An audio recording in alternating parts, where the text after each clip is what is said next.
Greetings. Walter Rauschenbusch, Christianity and the Social Crisis, page 173.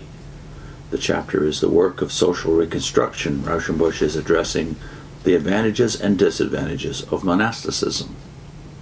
Now, these institutions, founded usually with noble devotion to God, with an earnest, honest desire to live the perfect life, carrying with them so many admirable effects for the religious and social life of men, were nevertheless one potent cause for the failure of Christianity to undertake its reconstructive social mission.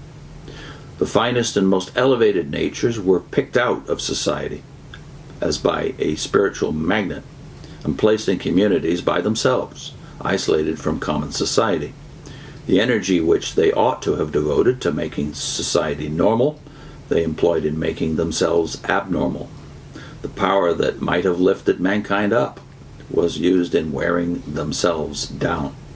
The good men among the monks served mankind even as monks, but would men of that stamp not have served it if they had remained in their natural bonds of family and neighborhood?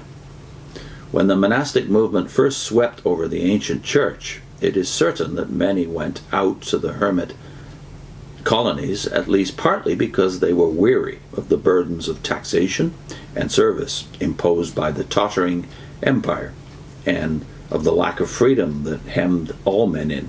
They shook off the burdens of civilization at a time when civilization was desperately in need of all its human resources, and especially of all moral energy. They necessarily unloaded on those who remained the burdens which they refused to carry any longer. Thus, a social organism, wasted by disease and attacked by external dangers, was further bled of some of its best blood corpuscles. Ascetic and monastic Christianity contributed not a little to the fall of the Roman Empire and the destruction of ancient civilization. During the Middle Ages, some of the best organizing ability, which might have sufficed to meet the social anarchy and disorganization of society, was devoted to the organization of local monasteries or new orders, or to the reformation of old orders. When occasionally some great monastic leader took hold of a real moral and social task, the effect was sometimes wonderful. One of the worst consequences of monasticism was the sterilizing of the best individuals. The minds of ideal bent were not allowed to propagate. The monks and nuns were condemned to childlessness. The enthusiasm of the monastic movement dragged the common priesthood into celibacy also. Aside from the considerations of ecclesiastical politics, it was chiefly the reaction of monasticism which made celibacy compulsory for the priest. But the sterility of monks and nuns and priests for so many centuries turned the laws of heredity against the moral progress of the race. It was just as if an agricultural experiment station should nip off all the flowers that showed unusual color and fragrance and should develop seed from the rest. It has been truly asserted that the most draining effect which war has on the life of nations is that it kills off the capable and lets the incapable propagate.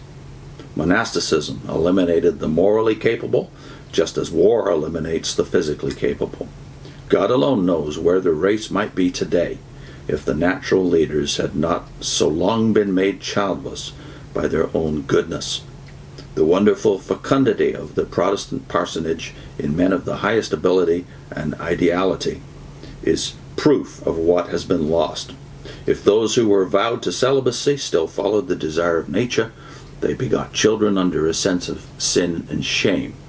What that may signify for the psychical development of the child, we are not wise enough to tell. The Catholic Church has always had an instrument of immense mobility and resourcefulness in the priests and monks and sisters who were not burdened with family cares and ties, and therefore able to give their best thought and service wholly to the interests of the Church. When this instrument is turned to social purposes, it is exceedingly effective and noble. But a married ministry is more likely, as a body, to share the point of view and social interests of the common mass of men, who also have women to love and children to provide for. A celibate ministry is perhaps more efficient for the Church, an equally good married ministry is of more service to the kingdom of God. Thus the monastic movement deflected and paralyzed the forces which might have contributed to a Christian reconstruction of society. It also made the very idea of such a reconstruction impossible. Every monastery was a concrete assertion that the ordinary life of men was not only evil and far removed from Christian conditions, but also that it was inherently so and incapable of real Christianization. If a man wanted to live a really Christian life, he must get out of civil society and into monastic society. Thereby, the common social life was condemned like a rotten hulk, and the most potent spiritual authority of that age declared any effort to reconstruct it to be useless in the nature of things. Thus, the reconstructive aim of Christianity was declared impossible, and the indomitable reconstructive energy of Christianity was turned to the building of ideal communities outside of the common life. Put a link into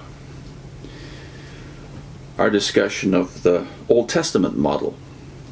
As Rauschenbusch points out here, what was efficient and therefore beneficial for the church was not efficient and beneficial for the kingdom of God. And of course, in the Old Testament, the building of a church, that is a nation in Genesis, the nation of Israel, is the kingdom of God on earth. So this clean separation didn't happen in the Old Testament. So we did a video on that, which set the Jehovah's Witness view of organization, God's organization, against the Old Testament model of organism.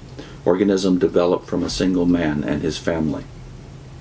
Put a link to that up. And also one to the bubble. Ray France talks about the bubble of Bethel and how that monkishness of the headquarters communities of Jehovah's Witnesses around the world, but especially in New York, of course, has contributed to the isolation of the governing body of Jehovah's Witnesses.